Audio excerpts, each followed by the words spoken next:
My friends, those of you who have been with this channel for a while know that I'm a little bit emo. I'm a little bit on the more sensitive side. And I'm prone to moping around, prone to feeling sad, prone to looking at the world through a kind of a melancholy gaze, through a jaundiced eye. I'm just kind of a sensitive person. I'm predisposed toward it. I'm a manic depressive. Those are the things that happen. And some of the things that make me emo or make me sad are things in the news. Like you might have heard about the war between Russia and Ukraine. Like when that thing started, I was really a mess. I was just shocked that this was going on. And it's not necessarily that I'm the most empathic person or the greatest person. Arguably, I'm also kind of cold and indifferent to the needs of others in day-to-day life. But with these big themes, with the wars, with the deaths, with the Gaza war, I also kind of became a little bit emo. I became a little bit sensitive, a little bit withdrawn. And so this thing happened when I heard that Navalny died in prison. He might have been killed there intentionally, or still the responsibility lies with the Kremlin, even if he died of quote-unquote natural causes without their intent. In Ivan's book of life, right? In my book of life, Alexei Navalny is a good guy. Now he had some, he did like a racist ad back in the day. He was a kind of a nationalist. He did say some spicy things, some non-kosher things, etc. But that was some time ago. That was over 10 years ago. And overall, he's somebody who believed in truth. Now, he believed also in his own destiny in a maniacal way, which is normal for politicians, especially those politicians who need the energy and the stamina to go against an authoritarian or a totalitarian state, which is what he was fighting.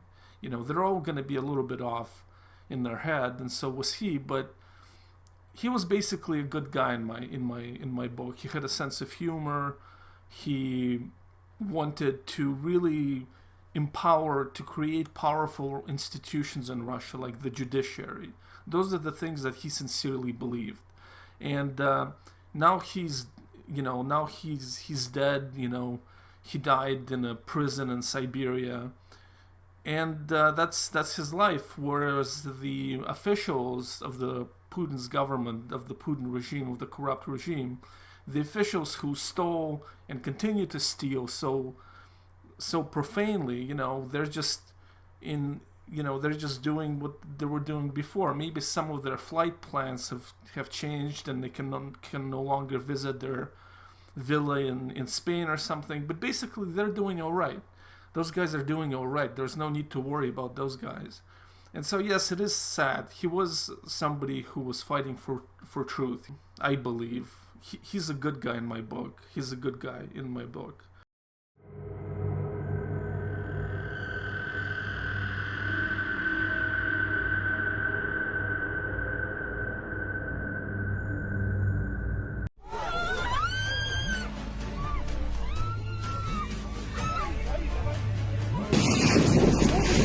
Больно, больно.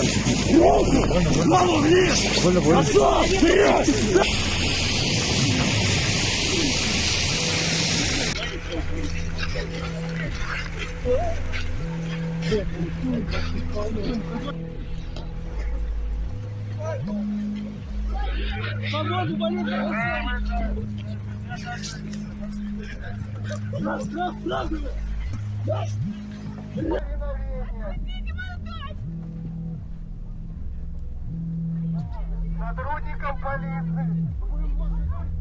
There is a saying in Russian history that in 200 years nothing changes, and in 20 years everything changes. And so 20 years ago, the war between Russia and Ukraine would be utterly and completely unimaginable. However, at this point, everything has reverted to the mean. You have an autocratic government, the intelligentsia is being oppressed or is fleeing the country, there is a new imperialist war. And so in that sense, the death of Navalny should not have been a surprise. But there was, for me at least anyway, I know I might sound like a Navalny big fanboy or anything, but, there was a sense that he was going to persevere, that he's going to be like Nelson Mandela. And actually, Alexei Navalny openly praised Nelson Mandela as one of his heroes. So he saw a certain power in staying in Russia, even being in prison. But nevertheless, he was, his fate is not of Nelson Mandela. And like I said, I'm really sad over it. I'm not sad enough to shed a salty tear, but it is unfortunate. It's like, what a big surprise, Ivan. Life is unfair. Dude, I know, bro. Dude, I know. But it still kind of hurts a little bit.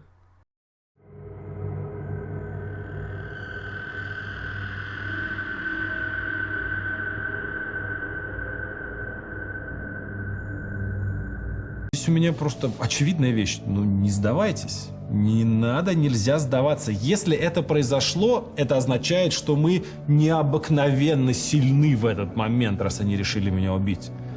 Ну и нужно использовать эту силу. Не сдаваться. Помнить о том, что мы огромная сила, которая находится под гнетом вот этих вот чуваков плохих, лишь потому что мы не можем осознать, насколько действительно мы сильны. Все, что нужно для торжества зла, это бездействие добрых людей. Поэтому бездействовать не надо.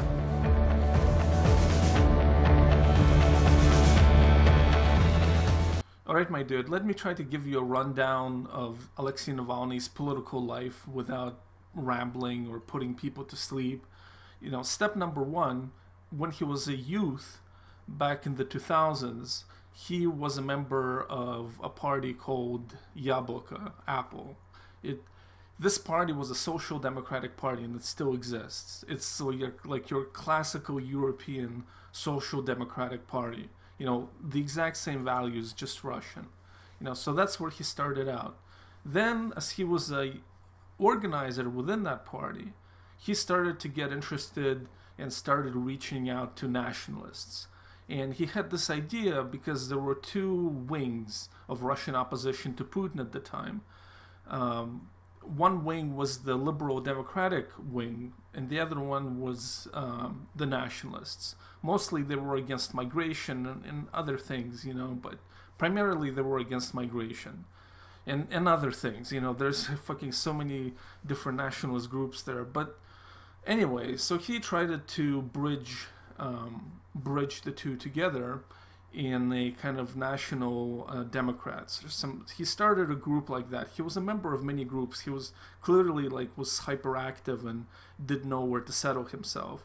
And it is during this time where he made some spicy sayings. So that's kind of a big bummer. I understand for many people, but that was also, so it was over 10 years ago, and he has definitely moved away from then. As he stopped engaging with nationalists, he started to engage with what would be his bread and butter, and that is anti-corruption research. Everybody knew that Russia was corrupt, but Alexei Navalny took the investigation of that corruption to the new level. Especially when YouTube took off, they really made kind of these great documentaries about the corrupt lives of specific officials. And this was his way, and this was a way of Russian liberals, to discredit Putin's regime. Because corruption isn't just something that happens, it is a part of the machinery of things, right? If I'm an official and the president or the local governor gives me a money stream, like let's say I'm the minister of housing or something like that, well, I can set up my own company and have that company bid on the contracts from the Ministry of Housing, and that's how they steal basically from the budget, And so I have this arrangement with the governor who's covering me. So in this way, he secures my loyalty, and in this way, he can also easily punish or destroy me. Because if I do something wrong, I will immediately be tried for corruption. It's a very simple system, but it gives absolute loyalty. And if you have grown as a corrupt official under Putin, let's say you have tens of millions of dollars, you know for a fact that if a new guy comes in, he's gonna put his own team in there, and you don't want that new team. You want the team that's feeding you, and you are afraid that you could be tried for corruption under a new regime. So it's a very simple formula that just creates a lot of loyalty, where there otherwise might not have been. Now, dude, you do know there are a lot of different YouTube channels, and there are those YouTube channels that are critical of American foreign policy and calls it imperialist, and those YouTube channels are also have a soft spot in their hearts for Russian interests, or at least Russian interests as they're defined by Vladimir Putin. And so it was sad to see, going back to my emo state, it was sad to see that after he died, not just the Russian propaganda went after him and started shitting on him, shitting on somebody who just died, but also these English language YouTube channels. And one of their things that they say often is that Navalny is a crazy nationalist. But that's Russian state propaganda circa the early 2000s, 2010s, I'm sorry. It's yesterday's news, so they should get kind of an upgraded sheet of things to say, because that's not even something that the Russian propaganda says anymore about Navalny. They did back in the day. They said, whoa, this guy is a crazy nationalist, he's almost a Nazi. But really, his bread and butter recently, and for when he became actually very known, was for all of these anti-corruption investigations. And these anti-corruption investigations on YouTube would gather millions of views, especially when they covered significant officials. They really got a lot of views, and that's when he really became a problem for the Kremlin, because, well, you can't have that. You can't have that be continuously exposed, because what you see with these corrupt officials is that in their own mind they constitute a kind of a new aristocracy. Their children often go live abroad or get educated abroad. They just live a very charmed life, and there is a kind of a basic idea of a corruption you might have, versus somebody actually illustrating you in detail how that money was stolen, and these gigantic mansions and other things that it results in.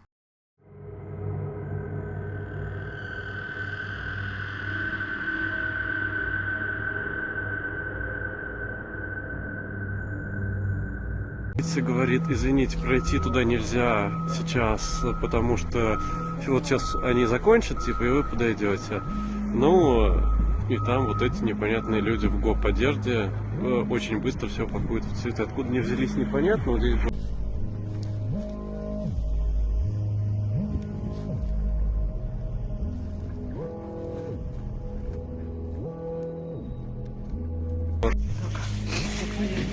Видео. Так, снимаешь видео,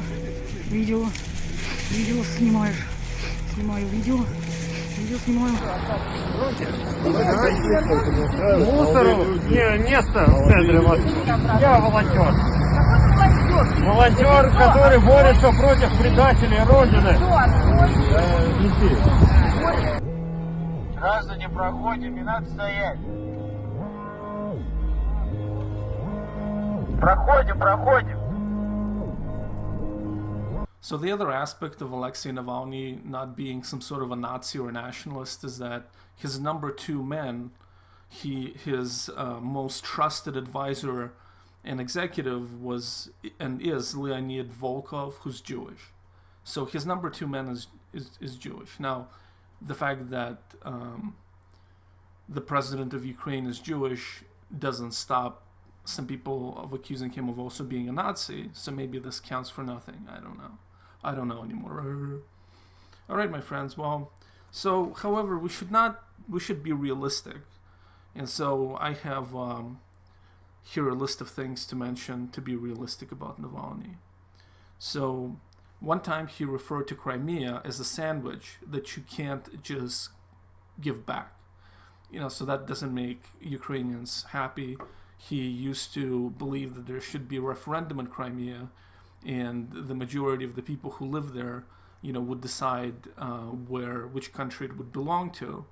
However, that's not the way Ukrainians see it. They believe in no referendum. They see it as a part of their country. So that's something negative you could say about him. His popularity in Russia peaked at 20% approval. That was the most approval, that he ever had, according to independent polling agencies. So, yeah, Vladimir Putin, if Alexei was alive, and if he participated in a free election against Putin, I would put my money on Putin. But we're going to talk about it just in a few moments to kind of open that idea up. I want to say that a lot of people are convinced that he was killed, and I think I'm completely open to the idea that they killed him now. On the other hand, I'm also open to the idea that he died of natural causes. So that would be something maybe people might find controversial, because he did spend around 300 days in solitary confinement in prisons in Siberia. That's how he's been spending his time recently. And while they didn't break his spirit, they clearly didn't break his spirit. It's possible that they broke his body, even if maybe they didn't intend to. And the other point that I've never heard made before, as to why he might have been killed, if we go back to that theory, I think that one of the reasons he could have been killed is because his team released a new documentary on their main YouTube channel with all the exposés, and they made a new documentary about the corruption surrounding Vladimir Putin's daughters. And I think that if somebody reported this to the boss, like you have this guy in prison and he's still directing this organization that keeps slandering, Putin's family, I think that could have been the reason, because it really just came out like a month or 2 months before that documentary about Putin's daughters. So that's just kind of so these are just some of the thoughts I had.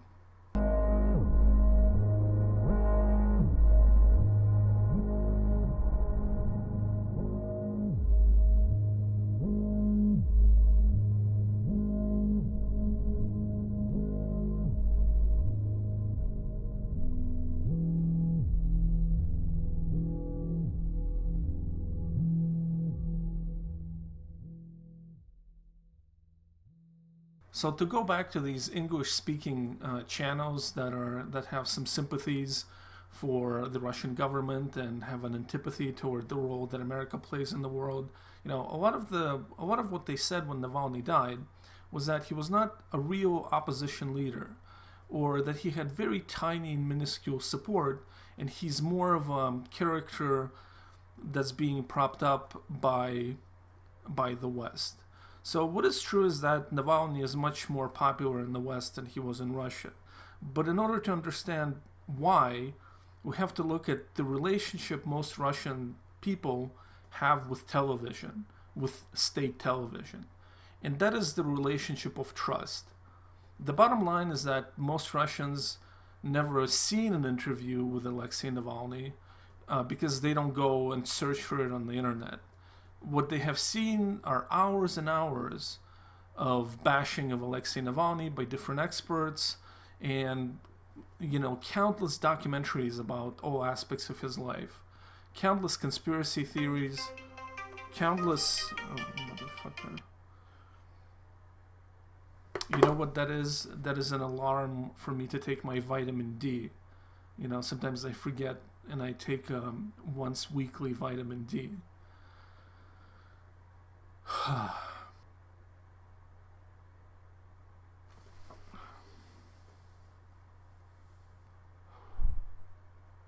So this relationship between the state media and Navalny goes as follows. The first point they make is that Alexei Navalny is a nobody.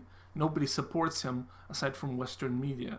And then part number two, the other side of the coin, is constantly trashing him, which seems to be kind of a contradiction. If he's a nobody, why do you have to trash him so much? Why do you have to imprison him? Why do you have to reroute a whole plane to arrest him? Which is what happened when he was poisoned. He was taken on a private plane to Germany where he received treatment, and then he decided to go back to Russia, and he was flying on a civilian plane, and this civilian plane was ordered by authorities to land at a different airport because the original airport had a number of Navalny supporters there.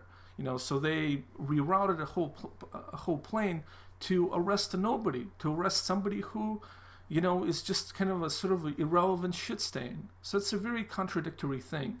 And the boss himself, Vladimir Putin, never uttered Navalny's name, even when it was clear that he was talking about him, and even when he was answering questions about him, he was afraid of uttering his name. That is not something that looks like a very, very bulletproof structure. They had to work very hard to take his rating to where it was. Now, why Russians trust state media, that's just another kind of a thing. Like a Ukrainian would tell you that they're conformist cattle or something like that. Now, that's not my view. But, it's a whole other video that nobody's going to watch till the end. But that's basically, so when you think about Navalny's rating in Russia, it's actually pretty impressive that every 10th Russian, which is where his rating generally stays at around 10%. It ironically, when he was poisoned, it went out to 20%. But yeah, so Russia is a country of 140 million people. 10% of the adult population of that country is still a couple of million people. And when you have, throughout this whole time of them bashing Navalny, they never once invited him on state television to defend himself, not once. They never conducted a single interview with him, not once. This is a guy who's not afraid to go to a prison in Siberia. He, I'm sure, would have granted them a spicy interview, but that didn't happen because they're afraid of him, and they're afraid of their regime that is built on patriotism and corruption to be exposed continuously, and this is why he's dead. The other thing about Navalny is everything connected with him was covered with conspiracy theories, like the latest conspiracy theories that it could have been Western agents who have assassinated Alexei Navalny in Siberia. Like you hear that on state media. I've heard that theory. I've heard a theory that this one is close to my heart. I've heard a theory on state media that Alexei Navalny has bipolar disorder, and when he was poisoned, he really didn't have a real poisoning. He just had lithium poisoning, which is something I take, lithium. So, yeah. So yeah, and finally, to close up this rambling video, which taught you nothing, I'm sure, I want to say that there is one thing that I relate to with Navalny, and that is being president of Russia. Before I was well medicated, before my current medication regimen, I did have a few sweet months where I sincerely believed that I'm destined to become the president of Russia. Thankfully, those days are gone, but I did feel a sense of inherent mission, and I think that Alexei Navalny could probably relate to that. It's like when he was in Germany after he was poisoned and he was getting medical treatment in Germany, he could have stayed. In fact, Vladimir Putin would need to have given personal permission for that plane to take him from Russia to Germany, to take Navalny there. And when he signed off on that, I'm sure he just wanted Navalny to stay there and fulfill his end of the bargain. I'm letting you out alive, and you motherfucker don't come back. But Navalny, what drove him to go back to a country whose government just employed a very sophisticated means to kill him and almost did? Why did he go back? It's just that sense of destiny, that sense of being chosen, that sense of being the Russian Nelson Mandela. And in your life, dude, you really have to ask yourself, do you feel destined to do something? Like maybe you have a lady friend who cheated on you, maybe, or maybe has some personal issues that she's not addressing, and you want to rescue her. Maybe it's nice to just not believe in that destiny of you two being together, and maybe being kind in other ways, but just disengage from this kind of a thing. Because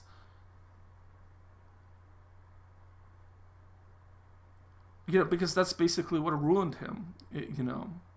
It's not that he was stupid that he came back. It's that he saw himself interconnected with the history of Russia. And there was another person who's like that, and that's Vladimir Putin. And he also believes in his destiny. But he has, the police, the forces of the militarized forces of the police. He has the National Guard. He has the FSB. He has, what else does he have? Well, he has the military. He has military intelligence. All these Federal Security Service, all these agencies that guard his vision of Russia and execute it now on the world stage. So, destiny, a hypersensitive meaning, it's a very dangerous drug. It's a hell of a drug. And as somebody with bipolar, I can see it go up and down, go up and down. But it's like when people don't understand why Alexei Navalny returned to Russia after being poisoned. Well, it is what it is. Or was he poisoned? Or maybe he was poisoned by the Germans. All right. I'll add that as well. Right, my friends, well, thank you for watching this video. And in case I decided to include a song/poem by Leonard Cohen, and I feel that the master captures very well why he should have been the one to win the Nobel Prize in Literature, but he captures very well what's going on in the world right now and what has been going on for a long time. So if you have some patience and some sense of taste, you can listen to this song/poem. If not, thank you for watching. Have a great day.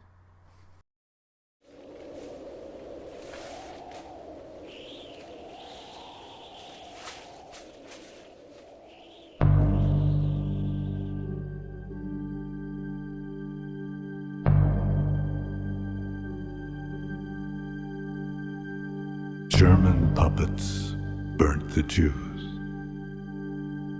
Jewish puppets did not choose. Puppet vultures eat the dead.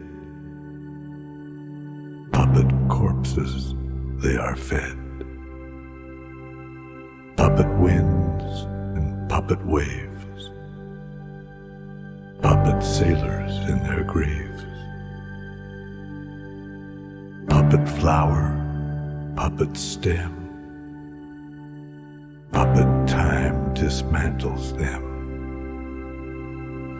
Puppet me and puppet you. Puppet German, puppet Jew. Puppet presidents command. Puppet troops to burn the land. Puppet fire, puppet flames. Feed on all the puppet names. Puppet lovers in their bliss. Turn away from all of this. Puppet reader shakes his head. Takes his puppet wife to bed. Puppet me and puppet you. Puppet German, puppet Jew.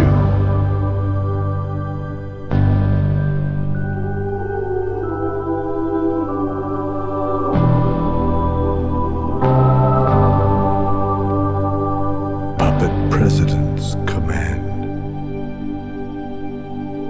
Puppet troops to burn the land. Puppet fire, puppet flames.